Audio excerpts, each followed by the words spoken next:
Rip City, rip City. Rip City, rip City. Yo, how many mics do we rip on the daily? Some say many, many. What's happening, everybody? Brenboy here, chilling in the Rip City basement. You know how we do, bridging the gap between hip-hop fanatics' demand to hear technique and Portland's electronic obsession. Today, I'm chilling with my guy, DJ Arcadia. What's poppin', man? Pretty not much, man. How you doing? Hey, every day's a holiday. Oh, yeah. It's good to see you again, man. It's good seeing you too, man. How you been since I saw you last? Well, it's only been a few days since the Cypher competition, Yeah, but that was lit. it was so much fun, man. Yeah, congrats on winning that trophy, by the way, man. You killed those Cyphers. Thank you, man.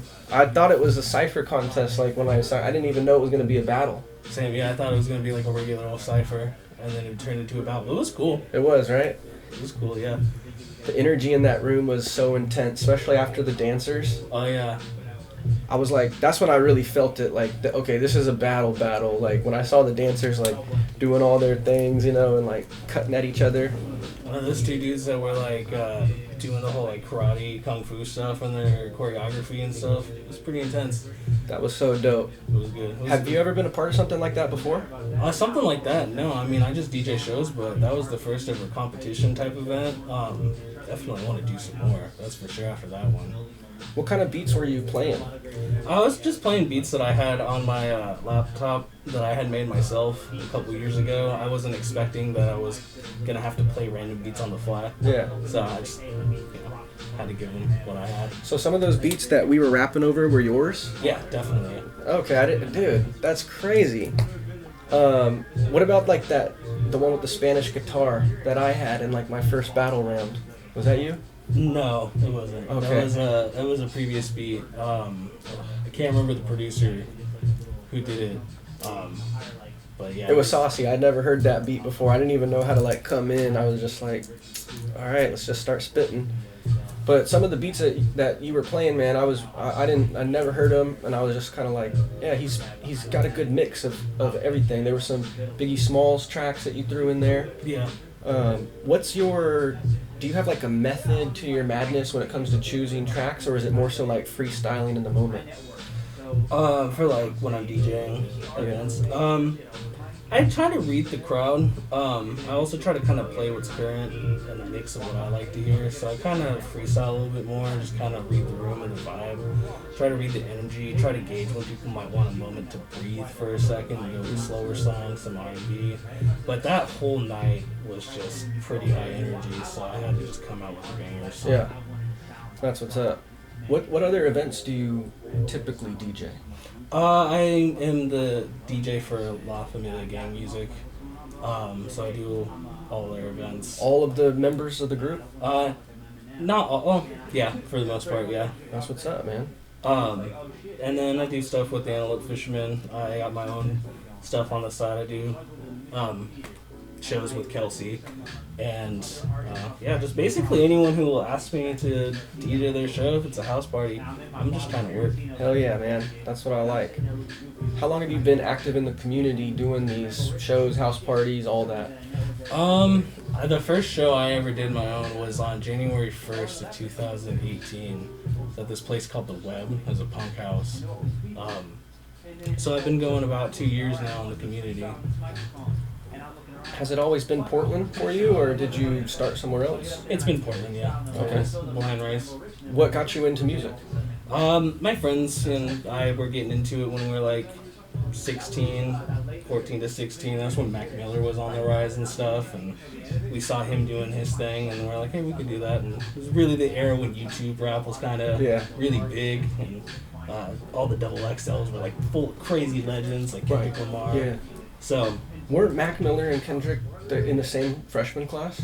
I think so, yeah. I'm pretty sure they were on the same cover. I'm pretty sure. I was just actually looking at a list of them today, because I saw somebody talking about them, about 2016 being the best class ever. Just like Little Uzi Vert, and who else? Kodak Black. I think it had Juice WRLD in it too, maybe. Was Big Crit that year? You know Big Crit? I think he was like 2015. Oh, he was the year before? Okay. Got you.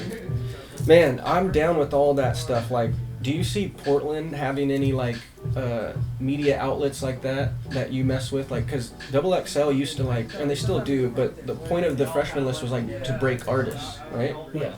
Do you see Portland having anything similar to that? No, not really yet. I hope to see something like that in the future, but I mean, there's a couple small little things. There's Vortex that does that a little bit. You know, they produce the thesis and stuff. There's more events than I guess necessarily media outlets, I'd say, that break artists in the city. But Right. I feel that. What's the one thing in the community that you think is going smooth, though? What do you think we have when it comes to Portland hip hop? What is working in our favor right now? I think Portland has an endless amount of raw talent that is just continuously flowing out of the city. I feel like ever since like Caroline by Amine dropped and that went viral, I think people were like, oh, you can be from Portland and you can rap, which is a thing people have been trying to do forever since before then. Yeah. But, you know, that was like the first time somebody had just jumped out and was like, yeah, you can do it. I did it. And then I feel like that kind of inspired this whole new generation that we're kind of seeing, which I'm also a part of. You know, I have friends who are in the, you know, older generations, and they've told me that they've never seen waves of rappers and singers coming out of the woodwork like they've seen now. So I think we just have an abundance of a lot of talented artists. I mean, I feel like you could throw a rock and hit somebody who's For pretty real. talented. Like, I know so many times, like, people be like, what do you do? Oh, I'm a rapper. Oh, you know, my cousin's a rapper. Or oh, you know, my so-and-so. You know, it's always like, oh, do you know this person? You know what I'm saying? It's like everyone's connected to somebody in that's a rapper. You know what I'm saying?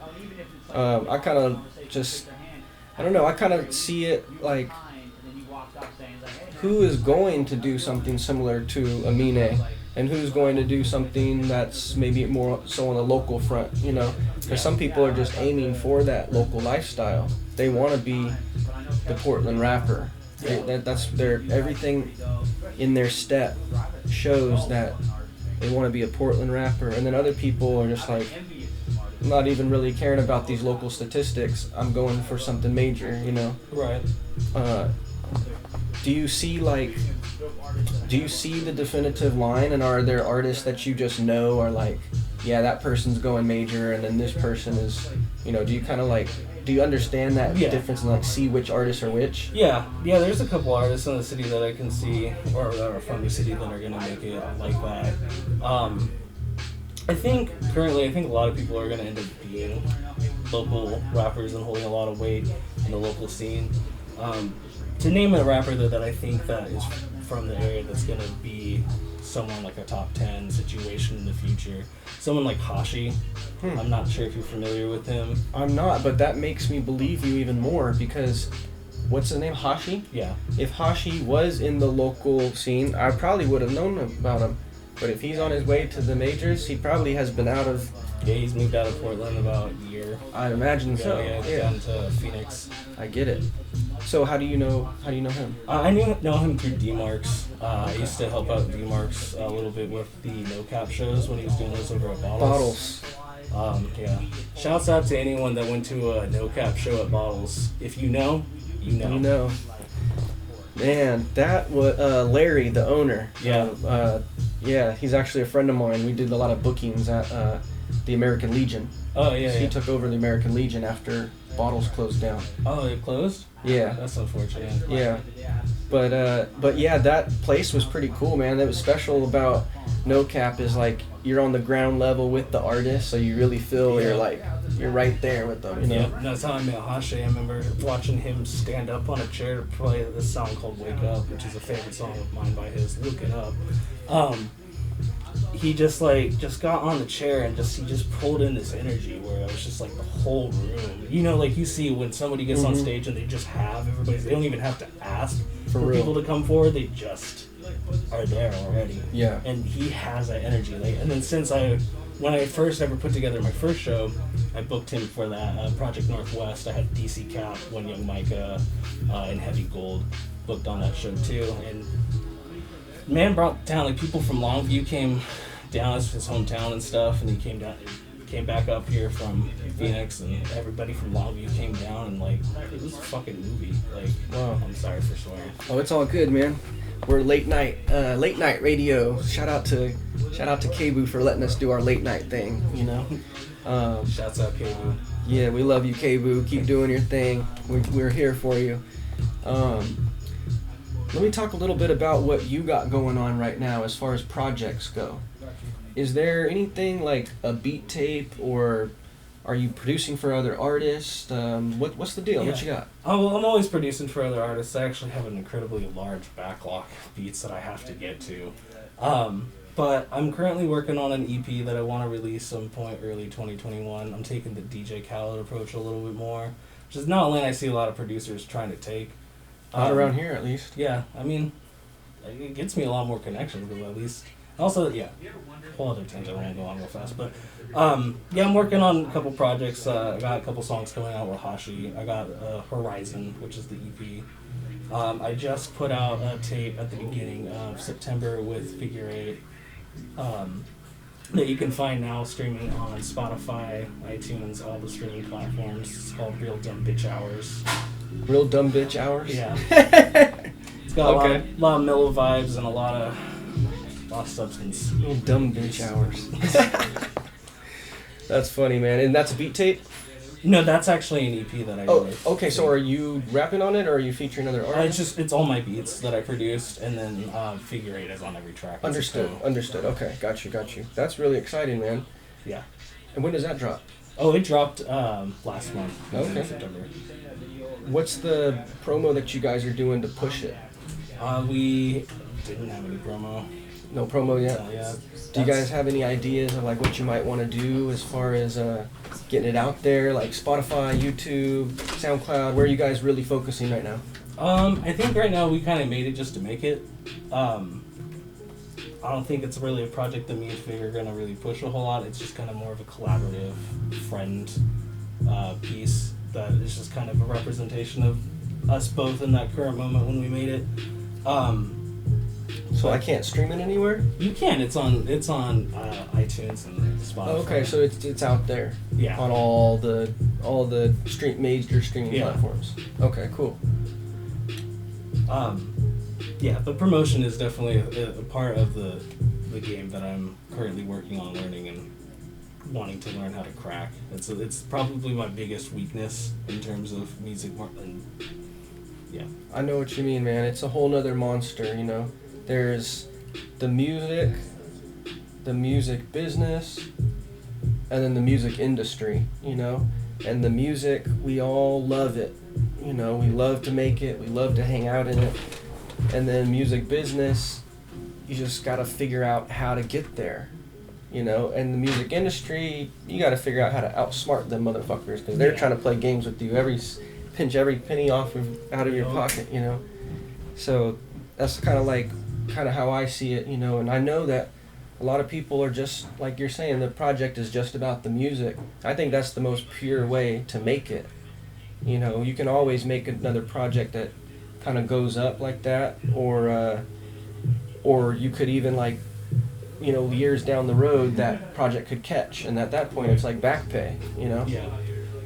Yeah, Horizon, the EP that I plan to release in 2021, is the one that I'm planning on putting all the time and the effort and the money into promotion and stuff. That one is the one that I want to kind of be my entry out into the world, is like an established, like, this is my art that I helped curate, that I put together, and I made. These bangers are brought to you by Arcadia Beats. Don't remember the name. Remember that name, baby. That's what I'm talking about. Is that your tag? Arcadia Beats. Remember the name. It's gonna be now, though. Is it? Well, boom! Rip City Basement. There you go. That's what's up.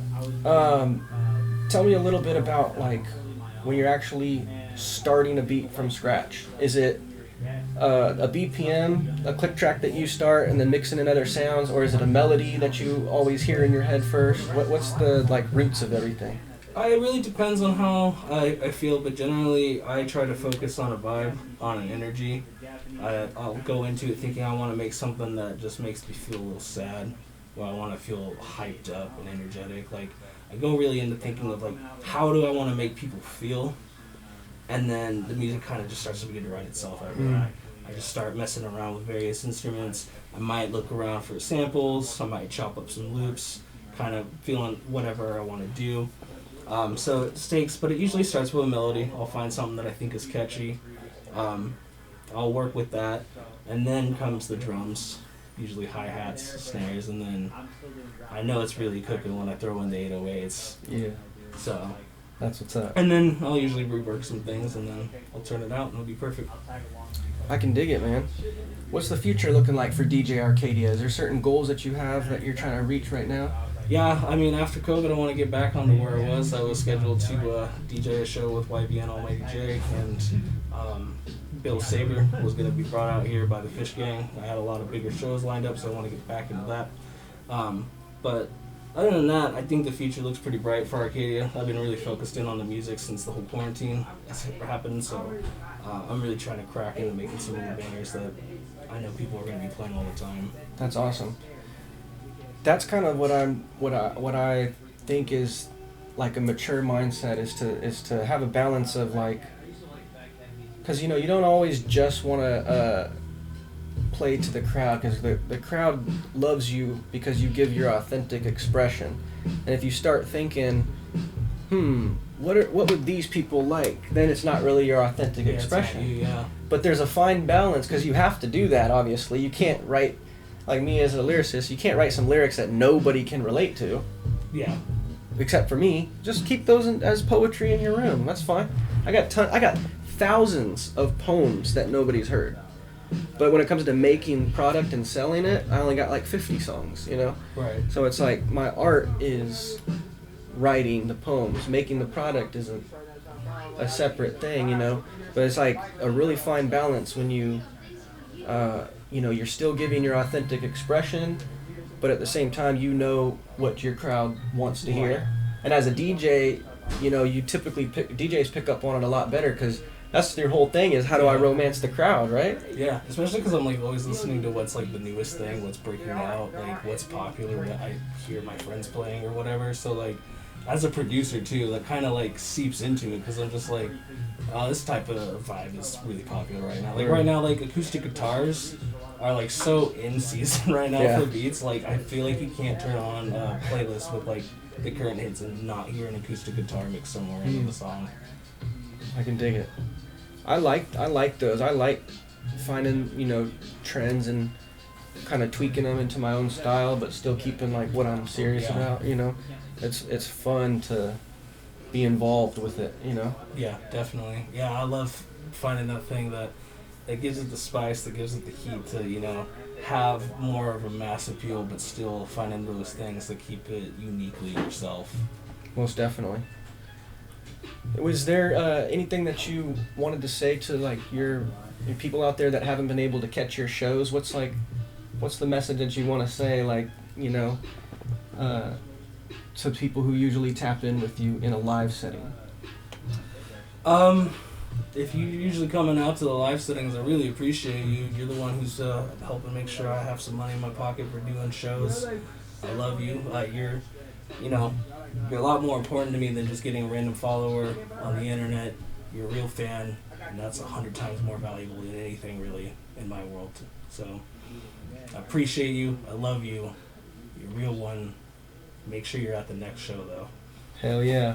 I know I will be. I know when I saw you at the Cypher event, it was just a feeling of like, hey, a familiar face, good people. I like this, Same. Yeah, when I saw you come around, I was like, yes. All right, it's going to be a good event. Arcadia's in the building. Come on now. Hell yeah. That's right. Where can we find you on social media? You can find me at Arcadia_Beats on Instagram and Arcadia Beats 503 on Twitter.